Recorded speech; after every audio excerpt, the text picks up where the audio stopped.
Imagine your 13-year-old son disappears without a trace. 3 years later, you get the call you've been praying for. He's alive. He's been found thousands of miles away, in Spain. Your family brings him home. You hug him. You let him live in your house. There's just one problem. That's not your son. And somehow, a 23-year-old man from France managed to convince people that he was a missing 16-year-old American boy. But once investigators discovered who he really was, an even bigger question remained. Where was the real Nicholas Barkley? Nicholas Patrick Barkley was 13 years old and lived in San Antonio, Texas. On June 13, 1994, Nicholas was out playing basketball with friends. At some point that evening, he called home because he needed someone to come pick him up. But no one came. Nicholas never made it home, and the next day, he was supposed to appear at a juvenile court hearing. Nicholas had run away before, so initially there was a possibility that he had simply left on his own again. But this time was different.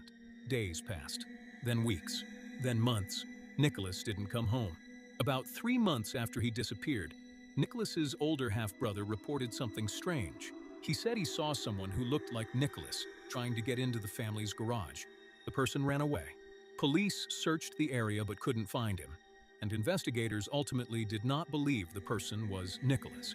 After that, the trail went cold, and for nearly 3 years, Nicholas's family had no idea what happened to him until 1997. Thousands of miles away in Spain, authorities encountered someone claiming to be an American teenager. Eventually, this person claimed something extraordinary. He said he was Nicholas Barkley, the missing boy from Texas. According to the story he gave, Nicholas hadn't run away. He claimed he'd been kidnapped, taken to Europe, and horribly abused. It sounded like the miracle Nicholas's family had been waiting for, except the person telling that story wasn't Nicholas. His real name was Frédéric Bourdin, and he was not 16 years old. He was 23. Bourdin was a French citizen who had spent years assuming false identities.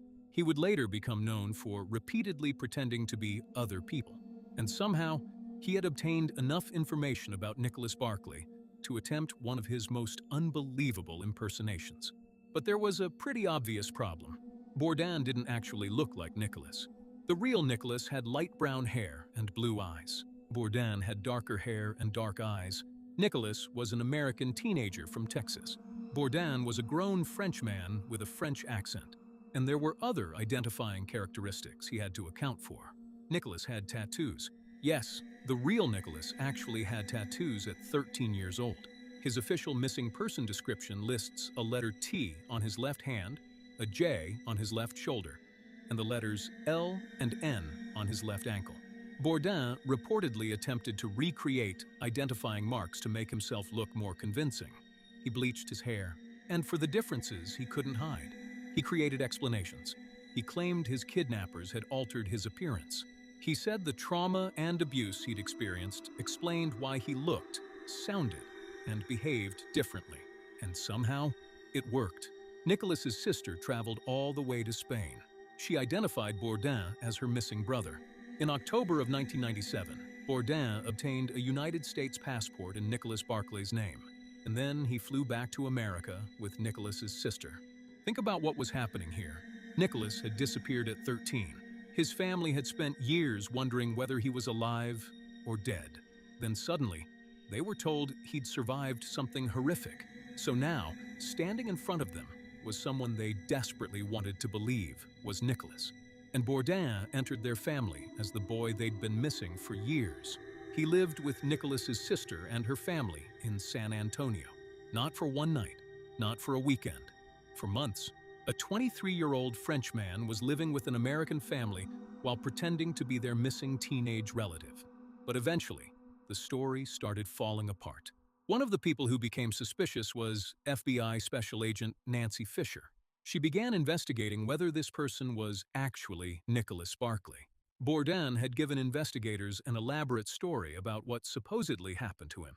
At one point, he claimed that a man named Jonathan Duran had rescued him. Agent Fisher tried to locate this mysterious rescuer. She spent hours trying to verify his existence. Eventually, she asked Bourdin to contact him. Bourdin appeared to make a phone call and then claimed Duran wouldn't speak to her. That wasn't the only problem. Investigators wanted biological evidence. Bourdin initially agreed to provide a blood sample. He even went to the doctor's office with Agent Fisher. But once he got there, he refused. By now, investigators had serious doubts, and there was another person questioning his identity.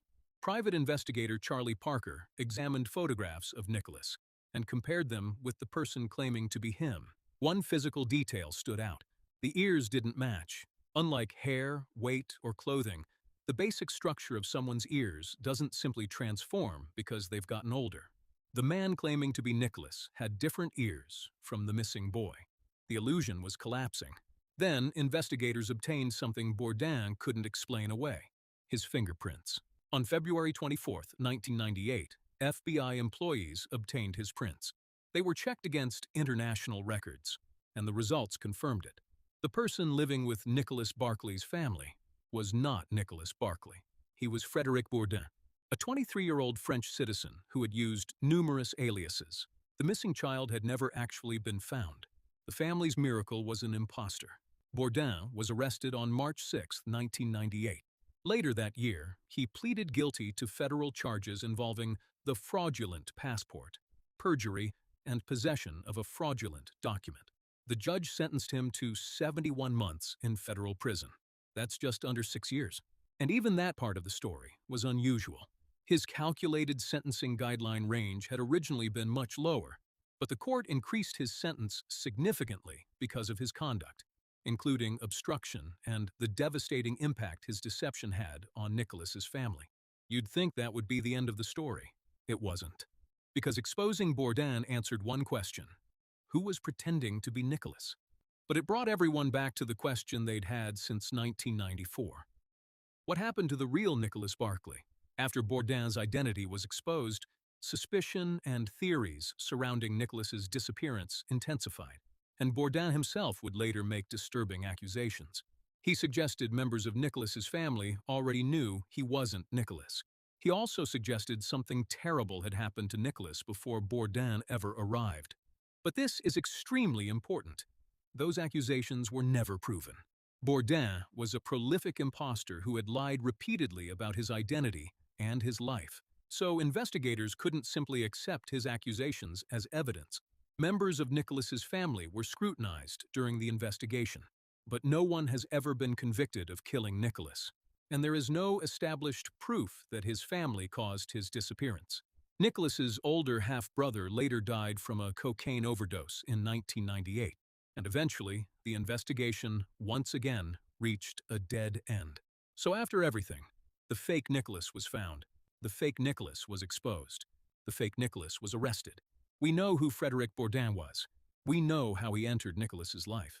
We know how investigators discovered the truth. But more than 3 decades after a 13-year-old boy left to play basketball in San Antonio, we still don't know what happened to Nicholas Patrick Barclay. The National Center for Missing and Exploited Children still lists Nicholas as missing. If he is alive today, he would be 45 years old, and that's what makes this case so disturbing. A grown man managed to cross an ocean and convince people that he was a child who had been missing for 3 years. The world eventually discovered the imposter's real identity, but the real Nicholas Barclay has never been found.